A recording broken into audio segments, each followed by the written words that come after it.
বিপদ যখন সামনে আসে পৃথিবীর সহজ নিয়ম হলো সবাই নিরাপদ আশ্রয়ে ফিরে যায়।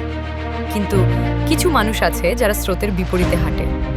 সবাই যখন জীবন বাঁচাতে পালায়, ঠিক তখনই তারা জীবন বাজি রেখে সেই ধ্বংসস্তূপের দিকেই ছুটে যায়। এদের নাম রেড ভলান্টিয়ার। মুমূর্ষু রোগীকে রক্তদান থেকে শুরু করে প্রাথমিক চিকিৎসা কিংবা দুর্যোগে ত্রাণ বিতরণ, বাংলাদেশ রেড ক্রিসেন্ট সোসাইটির সেবামূলক কাজ আজ প্রতিটি মানুষের ভরসার জায়গা। আর্তমানবতার সেবায় তাদের হাত কখনোই গুটিয়ে যায় না। শহরের বুকে যখন সাইরেন বাজে, যখন আগুনের লেলিহান শিখা বা বন্যার পানি সব গ্রাস করতে চায়, ঠিক তখনই ঢাল হয়ে দাঁড়ায় চট্টগ্রাম সিটি যুব রেড ক্রিসেন্ট স্বেচ্ছাসেবকরা।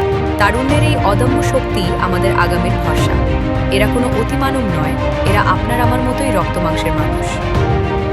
পার্থক্য শুধু একটাই, যাদের কাছে নিজের আরামের চেয়ে অন্যের জীবন বাঁচানো অনেক বেশি জরুরি। তাদের জ্যাকেটের ওই লাল রং শুধু কাপড়ের রং নয়, ওটা ভালোবাসার রং। আন্তর্জাতিক স্বেচ্ছাসেবক দিবসে স্যালুট জানাই সেই সব নির্ভীক যোদ্ধাদের, যারা কোনো প্রতিদান ছাড়াই নিজেদের বিলিয়ে দেন মানুষের তরে। বাংলাদেশ রেড ক্রিসেন্ট সোসাইটির পতাকা তোলে। চট্টগ্রাম সিটি যুব রেড ক্রিসেন্টের এই পথ চলা থামবে না। জয় হোক মানবতার।